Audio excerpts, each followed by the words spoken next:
Did I hear this week that Stephen A. and now Feinbaum, that turncoat, they're going to sit there and they're going to tell me that Deion's, because they beat UCF, that Deion Sanders is the coach of the year in college football? Take this shot. How in the world do you give it to Deion Sanders? They beat Baylor, big deal in overtime. They beat UCF, North Dakota State. They got killed at Nebraska. Listen, I like Deion too.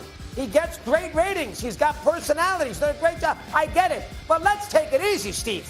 Really? Colorado is the team of the year so far in college football? And we're going to and Feinbaum, who should know better, jumping on the bandwagon so you two can kiss each other's fanny on Monday and Tuesday. You're both nuts and you're both wrong. Tennessee and Hypo is the coach of the year so far. They're 1-0. YouTube family, as you can see, Mad Dog has been going in on Deion in Colorado football since last year when Deion accepted the job.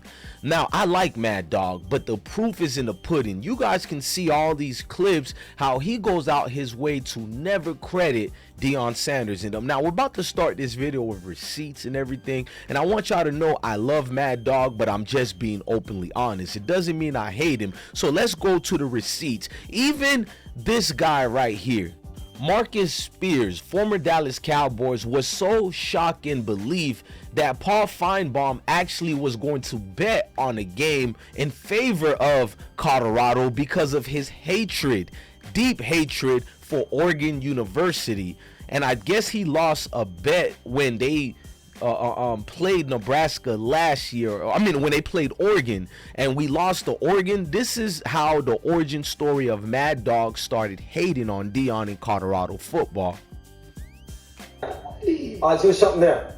At about 3:25, when I'm sourced, and I'm not driving in the house, 3:25, I'll put the call in the Fat Rob, 718-504. I'll put the call in the Fat Rob. Rob, you know what? What the hell? I can't root for Oregon. All right, I'll pretend on TV. Put 10 dimes on Colorado. It's by Colorado and Deion.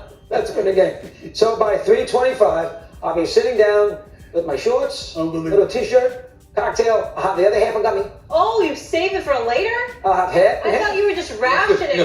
You're gonna swing the thing around while you're doing that. You're back swinging the. I mean, it's like he doesn't know he's hating at this point. It has to be spiritual. Now, I want you guys to understand the logic reason, and this is him who making a post about getting high to bet for Colorado. So basically insinuating he has to be inebriated to even favor Colorado in any way, shapes, or form. Now, look at the look of disbeliefs by Marcus Spears as he's hearing this guy, Mad Dog, actually giving props to Colorado, because you guys have to understand all he does is hate Colorado. He's the Achilles heels to ESPN against Colorado.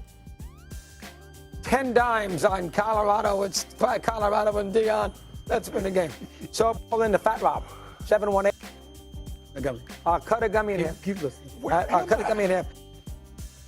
Now, last year, everybody said we were going to lose to Nebraska, that is, and Matt Rule. And even Mad Dog been on a relentless riff-a-raw telling people how Nebraska was going to beat Colorado. And he even admitted to picking Nebraska because he doesn't like Colorado and he doesn't like the hype surrounding them. Now, what happened last year is, because he said Nebraska was going to beat Colorado 31-14, but it was the opposite. We beat on Nebraska like somebody scores lunch money. Now, pay attention to this right here. I want you to pay attention to how Stephen A. Smith is even in disbelief that this dude is still going with his negativity towards Deion Sanders and Colorado football. Because he didn't get to react to the game yet. Doug, what do you think? What has Deion Sanders done for college football? I'll tell you right now, I will root like crazy for Nebraska on Saturday afternoon. Oh my God! Didn't your kid go to Nebraska? No. Wisconsin. Oh, Wisconsin. Wisconsin. You're unbelievable. Laugh, You're Paul. That unbelievable. was funny. You're unbelievable. That's later on. They have USC going to their place. But I'm a little Deion'd out already. So I know they play Nebraska this weekend. And we know that maybe our little pal will be there. How are you Deion'd out when he backs it up, though? Paul, you and I do a little kumbaya Saturday about 11 o'clock in the morning. Go Matt Rule and go Cornhuskers. I want to see you on that wheels up, all bummed out, 31-14 Nebraska. I'm a little Deion down. He's done a heck of a job. I understand that. I'm a little Deion. Why are you Deion down if he's done a heck of a job? No, Deion down. Deion down. Why you have Deion down if you're saying he's done a heck of a job? Well, first off, TCU, this is not. They don't have a defense. They can't stop a coach. They you know stink. That. They shrink in big lost moments. Paul pointed that out. And not only that, they lost half their players from last year. The quarterback left and everything. So we could take it easy a little bit. Okay. Can we tone it down a little bit? You know me. I'll go with.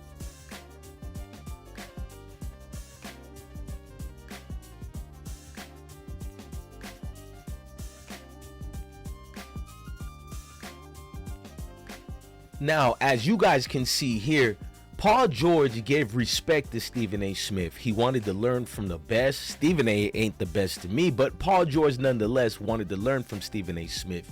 And I think this guy, Mad Dog, is a little bit jealous, and maybe this is banter he's doing on this next clip I'm about to play, but he dismisses Stephen A. Smith's worth towards Paul George and embarrasses him. And Stephen A. Smith, with no backbone, just laughs away as this is just entertainment. I don't find it funny when people discredit you for what you're worth or whatever, but ESPN pundits are going to take it as a joke. Listen to Paul Mad Dog. You're going to look at the underlining theme as entertainment and comedy, but those of us who knows better, when people do jokes about certain serious things, 9 times out of 10, this is how they really feel about Stephen you. A. now seems to think, because he pounces around, gets a couple of guests on, that he is the person that we all have to pay attention to learn how to do radio. And this is what Paul George says. Paul George now, he's going to sit there and he's going to listen to Stephen A. do a podcast to figure out how to do it?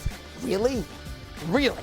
This is what you're going to do. Go on the radio every day for 5 hours. These podcasters who do 2 days a week and get lined up guests, get a camera, babble away. They can edit it if they make a mistake. And now Paul George, you know what you want to do, Paul? This is what you want to do. You want to learn how to do radio? It's the same thing, podcast. You know what you do? Put Sirius XM 82 on. That's what you do. Do it 3 to 6. Listen to me do a show every day. 5 o'clock, middle of July, nothing going on. See if I can get through the hour. I'm not going to go out there and get 9 million guests and tape it and put them on for 40 minutes and then say, look at me, I'm a great radio star. You want to learn how to do it? Follow the Mad Dog, not Stephen A. That's number 3. You know what?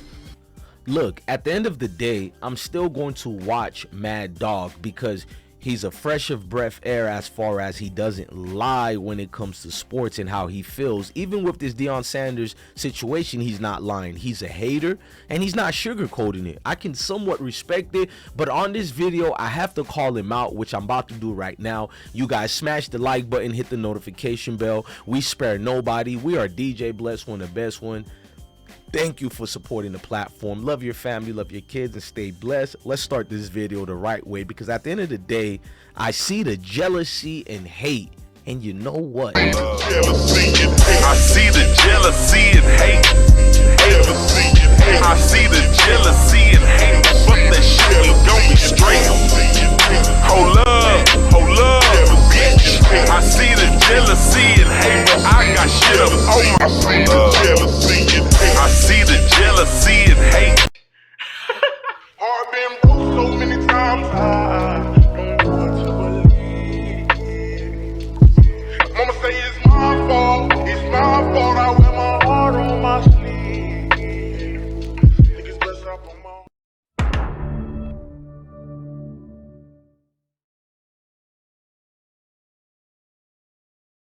And content.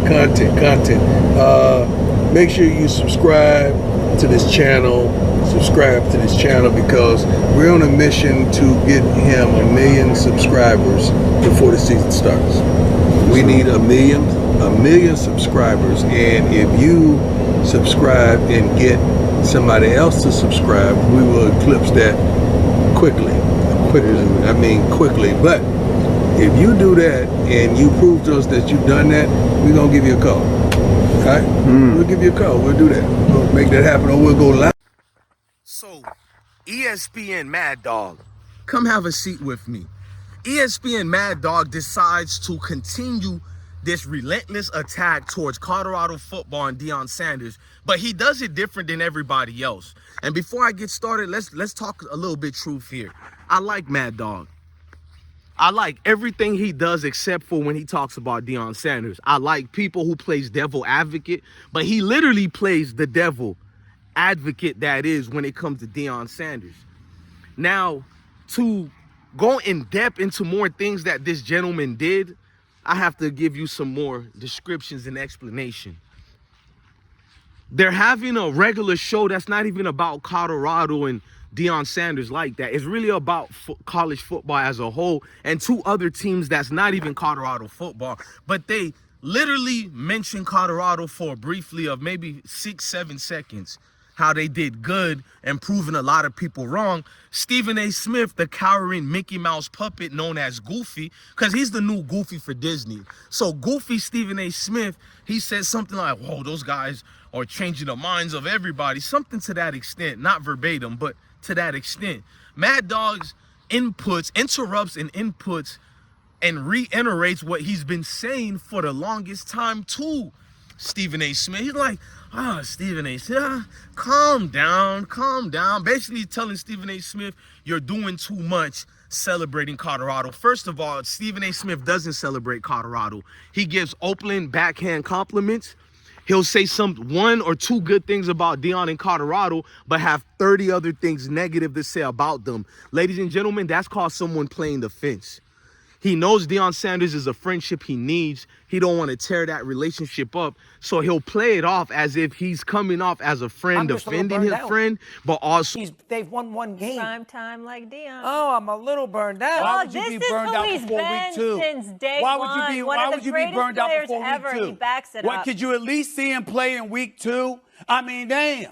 I mean, it's not even with it. Week 1 just ended Saturday. Isn't this a guy that's proven something in his career? Yes. As a No player argument. and as a coach. So he backs it up. He doesn't just talk. Oh, my God. No, Nebraska, please. Get that You don't want done. to tear that relationship up. So he'll play it off as if he's coming off as a friend, defending his friend, but also not being biased. But he's neither of those things. He's a company man known as the new Goofy. We'll get to that goofy idiot later.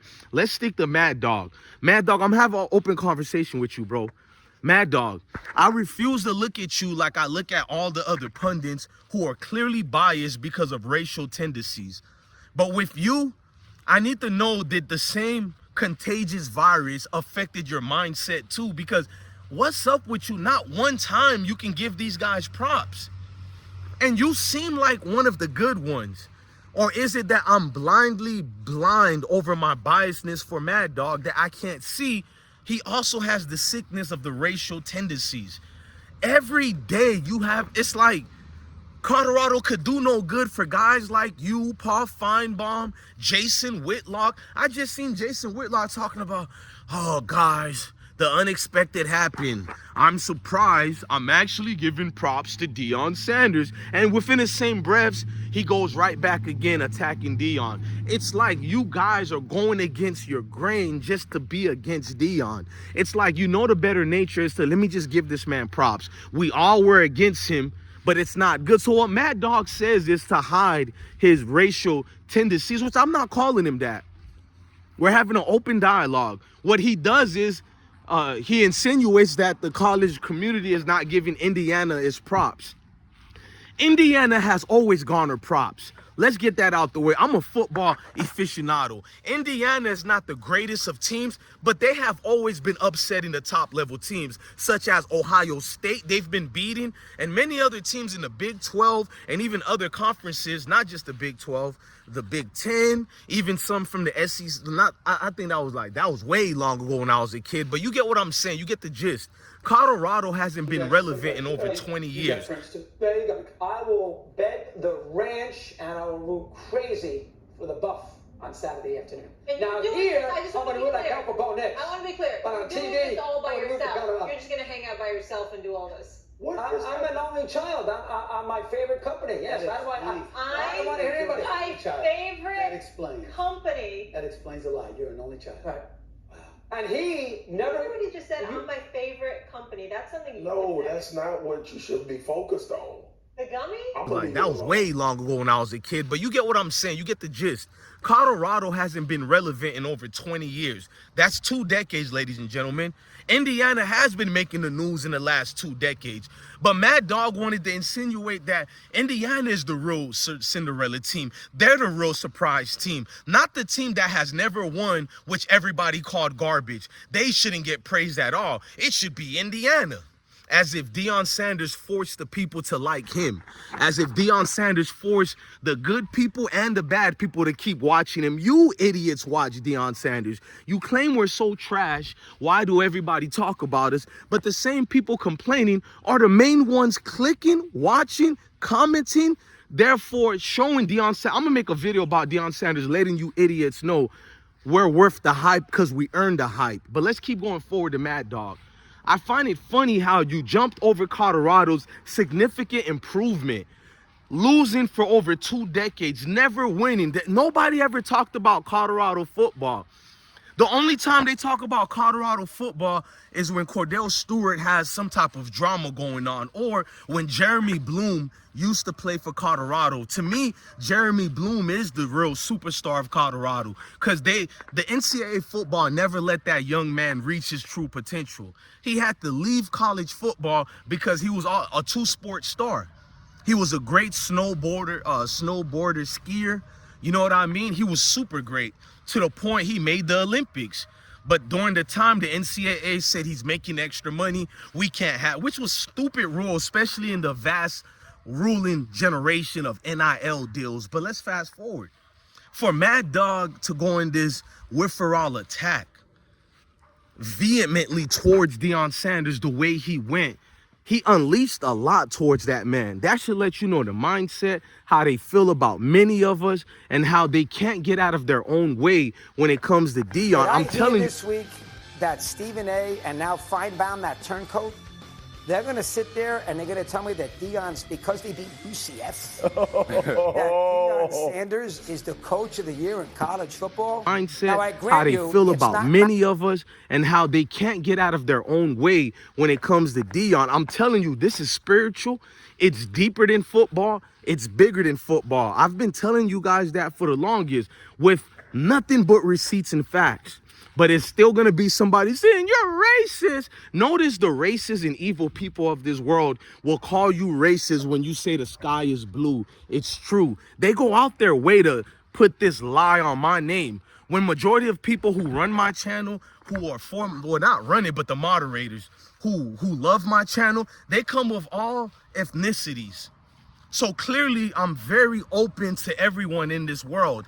And the people who are hollering the most, they'll use racist attacks on you to call you racist. You can't make it up. This is the internet. Go to Twitter if you think I'm lying. Go to YouTube. You'll literally have a video showing receipts of this person underlying being a flat out racist. But they'll wake up and say, you're racist. Look at you. You have no GED. You know, like Kansas State fans. They, for some reason, they support Dylan Edwards, but yet they called me every racial tones in the world. Make it make sense. Kansas State fans called me racist because what I said towards Dylan Edwards. I'm black, Dylan is black, but I'm racist?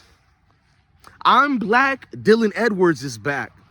You can't make this up, ladies and gentlemen. 2 black people are racist towards each other because you don't like the truth of what I said about Dylan Edwards going to Kansas State and Chris Kyman using him. You lied on my name and said I said Chris Kyman is a slave master. I've never said none of these things. So what you did to justify it is call me a EBT baby. You claim, oh, don't get mad at us because you never found your father. How original. Oh, we need to see a picture of your GED to see proof you've graduated. I was like, oh, so and my original. kids, man, they've been there every bit of the way. And most people ask me, what you gonna do when they out? You know, y'all going to pros together? I say, you know what? A real father leads his sons. Right. He don't follow them. So I'm good. I'll be him. I ain't going nowhere. I'm straight. I love Boulder, Colorado, and I cannot wait till they go into the NFL and do their thing. But I'm not following my kids nowhere. I lead my kids places. Yeah. 5-10 years from now. Yeah. Where do you see the family? The kids are being pros, and I'll be here. And you see the mountains behind us? Yeah. You'll see my head up there. Yeah. Where's the, we need to see a picture of your GED to see proof you've graduated. I was like, oh, so original. Guess what's next? Fried chicken and watermelon? I'm on the corner. They told me I have over 20-something criminal records. This is Kansas State fans. But guess what? They're not the only group of people who feel that way. And I hope guys like Dylan Edwards know the group of Mayo people who love you over there in Kansas State, that is. Look how they feel about melanated people. Because if they feel that about me, that way about me, you also have braids in your hair. How do they truly feel about you if you don't have that uniform on? Sort of like when I was in the military, a lot of people would say, oh, you're a good dude. Thank you for serving our country. But when that was when the uniform was on. The Army uniform, that is. As soon as I took that Army uniform off, I seen the contrast and differences how people treat you versus when you had it on. So Dylan Edwards, if you didn't have this uniform on, would Kansas State fans really truly appreciate you? I don't think so, but let's fast forward. Mad Dog has the same disease many of these people have, and a lot of them don't even realize it because it's in their nature.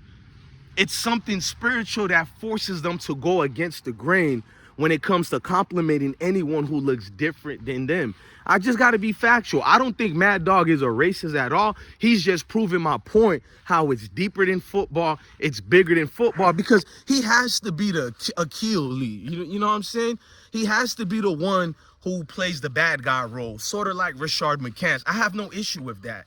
My thing is, when you can never give props to a group like Colorado, it's certain people that he talks about, you can understand why he goes in on them. Even if he's wrong, it's good for satire, it's good for entertainment, but this combative nature against Deion and Colorado, there's nothing funny about it. There's nothing entertaining about it. Well, unless if you're a grand wizard or whatever, but other than that, it's like, what's the purpose of all this? How hard it is to just say, good job, Deion Sanders. It's like they have to fight something, a demonic creature out of them just to give props. But it is what it is, man. I'm your guy, DJ Bless One, the best one, man. Love your family, love your kids, and truly indeed, stay blessed, y'all.